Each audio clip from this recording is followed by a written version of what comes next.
Dear students, welcome to a lecture on placentation and its types. The main objectives of this presentation are to study the general structure of an angiospermic flower, to understand the concept of placentation in angiosperms, and to study the various types of placentation with examples. So, first of all, let us introduce the topic with the concept of flower. The flower is a modified shoot wherein the shoot apical meristem changes to floral meristem, internodes do not elongate and the axis gets condensed. The apex produces different kinds of floral appendages laterally at successive nodes in a stud of leaves. When a shoot tip transforms into a flower, it is always solitary. The arrangement of flowers on the floral axis is termed as inflorescence. Depending on whether the apex gets converted into a flower or continues to grow, two major types of inflorescences are defined, which include racemose and cymose. In a racemose type of inflorescences, the main axis continues to grow, the flowers are borne laterally in an acropetal succession. In cymose type of inflorescence, the main axis terminates in a flower, hence is limited in growth. Here, the flowers are borne in a basapetal order. Now, the structure of the flower. The flower is the reproductive unit in the angiosperms and is meant for sexual reproduction. A typical flower has four different kinds of whorls arranged successively on the swollen end of the stalk or pedicel called thalamus or receptacle. Now, the parts of a flower. Each flower normally has four floral whorls, namely calyx, corolla, androecium and gynoecium. Calyx and corolla are accessory organs, while androecium and gynoecium are reproductive organs. First of all, calyx. The calyx is the outermost whorl of the flower and members are called sepals. Generally, sepals are green, leaf-like and protect the flower in bud stage. The calyx may be gamosepalous when sepals are united or polysepalous when they are free. Now, the corolla. Corolla is composed of petals. Petals are usually brightly colored to attract insects for pollination. Like calyx, corolla may also be gamopetalous, that is, when petals are united, or polypetalous when petals are free. The shape and color of corolla vary greatly in plants. Corolla may be tubular, bell-shaped, funnel-shaped or wheel-shaped. Now, the aestivation. The mode of arrangement of sepals or petals in floral bud with respect to other members of the same whorl is known as aestivation. The main types of aestivation are valvate, twisted, imbricate and waxillary. When sepals or petals are in a whorl and just touch one another at the margin without overlapping, as in calotropes, it is said to be valvate. If one margin of the appendage overlaps that of the next one and so on, as in China rose, lady's finger and cotton, it is called twisted. If the margins of sepals or petals overlap one another but not in any particular direction, as in cassia and gulmohar, the aestivation is called imbricate.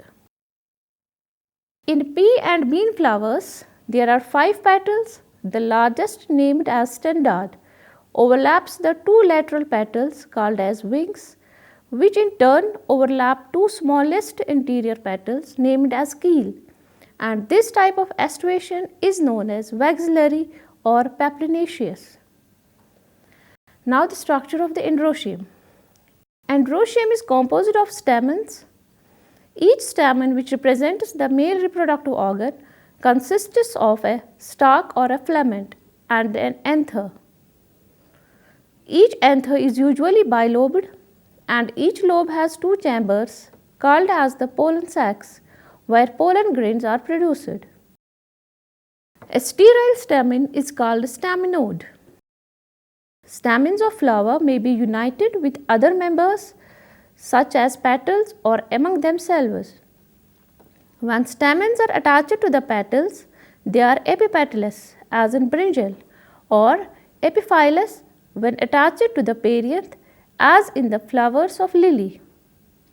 The stamen in a flower may either remain free, that's polyandrous, or may be united in varying degrees. The stamens may be united into one bunch or one bundle, that's monoadelphous condition, as in China rose, or two bundles, diadelphous condition, as in pea, or into more than two bundles, that is the polyadelphous condition, as in citrus. There may be a variation in the length of filaments within a flower, as in salvia and mustard. Now the gynoecium. Gynoecium is the female reproductive part of the flower and is made up of one or more carpels.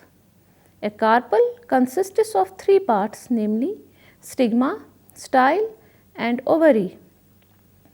Ovary is the enlarged basal part on which lies the elongated tube, the style. The style connects the ovary to the stigma. The stigma is usually at the tip of the style and is the receptive surface for pollen grains. When more than one carpel is present, they may be free as in lotus and rose and are called apocarpus. They are termed as syncarpus when carpels are fused as in mustard and tomato. After fertilization, the ovules develop into seeds and the ovary matures into a fruit. In some flowers like lily, the calyx and corolla are not distinct and are termed as perianth. When a flower has both androecium and gynoecium, it is bisexual. A flower having either only stamens or only carpels is unisexual. As per symmetry, the flower may be actinomorphic having radial symmetry or zygomorphic with bilateral symmetry. When a flower can be divided into two equal radial halves in any radial plane passing through the center, it is said to be actinomorphic.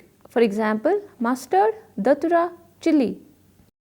When it can be divided into two similar halves only in one particular vertical plane, it is zygomorphic. For example, pea, gulmohar, bean. A flower is asymmetric, that is irregular, if it cannot be divided into two similar halves by any vertical plane passing through the center as in canna. A flower may be trimerous, tetramerous or pentamerous when the floral appendages are in multiple of 3, 4 or 5 respectively. Flowers with bracts, that is reduced leaf found at the base of the pedicel, are called bracteate, and those without bracts are said to be ebracteate. Based on the position of calyx, corolla and androecium in respect of the ovary on thalamus, the flowers are described as hypogynous, perigynous and epigynous. In the hypogynous flower, the gynoecium occupies the highest position while the other parts are situated below it. The ovary in such flowers is said to be superior, for example, mustard, China rose and brinjal. If gynoecium is situated in the center and other parts of the flower are located on the rim of the thalamus almost at the same level, it is called perigynous. The ovary here is said to be half inferior, for example, plum, rose, peach. In epigynous flowers, the margin of thalamus grows upwards, enclosing the ovary completely and getting fused with it. The other parts of flower arise above the ovary. Hence, the ovary is said to be inferior as in flowers of guava and cucumber and the ray florets of sunflower. Now, the placentation. Each ovary bears one or more ovules attached to a flattened cushion-like placenta. Placenta, plural placentas or placentae in botany, is the surface of the carpel to which ovules are attached. The placenta is usually located in a region corresponding somewhat to the margins of a leaf, but is actually submarginal in position. In flowering plants, placentation occurs where the ovules are attached inside the ovary. The ovules inside a flower's ovary, which later become the seeds inside a fruit, are attached via funiculi, the plant equivalent of an umbilical cord. The part of the ovary where funiculus attaches is referred to as placenta. The arrangement of ovules within the ovary is known as placentation. In other words, the term placentation most commonly refers to the arrangement of placentas inside a flower or fruit. Plant placentation types include basal placentation, apical placentation, parietal placentation, axile placentation, free central placentation, and marginal placentation. First of all, basal placentation. When one or more ovules are attached to the bottom of the ovary, the placentation is basal. The ovary is unilocular and can be simple or compound. So, basal placentation occurs when there is only one to a few ovules, one locule, and the placenta is at the base of the ovary.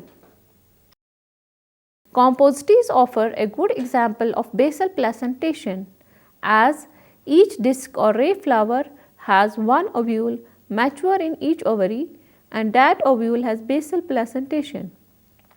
This situation is also found in Portulaca or Talinum. Now the parietal placentation. In parietal placentation, the ovules develop on the inner wall of the ovary or on peripheral part. Ovary is compound, one-chambered, but it becomes two-chambered due to the formation of false septum, for example, mustard and argemone.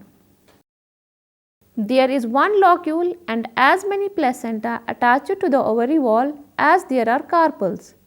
For example, in Euclid Bartinoides, there are numerous ovules attached to each placenta. Axile placentation. The ovary is sectioned by radial spokes with placentas in separate locules, and the ovary is compound. An example of axile placentation is the ovary of wild ginger. There are septa dividing the ovary into 6 locules. Hence, the gynoecium of this flower consists of 6 connate carpels. Ovules are attached to the central axis of the ovary. Other examples include China rose, lemon, and orange. Free central placentation. It is a placentation type in which the ovules are born on a free-standing central placenta within the ovary. The septum is absent in this type of placentation and ovary is compound. Examples are dianthus and primrose. In fruit of corn cockle, placentation can usually be deduced from the attachment of the seeds within the fruit. This is also an example of free central placentation.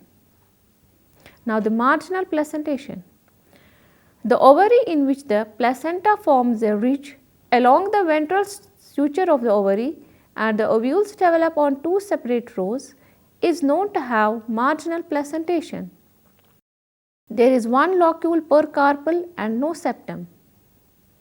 There is only one elongated placenta on one side of the ovary. Carpel is simple. This type of placentation is conspicuous in legumes as in peas. And finally, apical placentation. When one or more ovules are attached at the top of the ovary, the placentation is said to be apical. The ovary is unilocular and can be simple or compound. So, dear students, today we studied the structure of the flower and the types of the placentation in the flower. Just to revise, the flower consists of 4 parts: calyx, corolla, androecium and gynoecium. And the types of the placentation found include basal placentation, apical, parietal, axile, free central and marginal placentation. These placentation tools are very useful in the taxonomical identification of the plants. Hope you have understood today's lecture. Thanks a lot.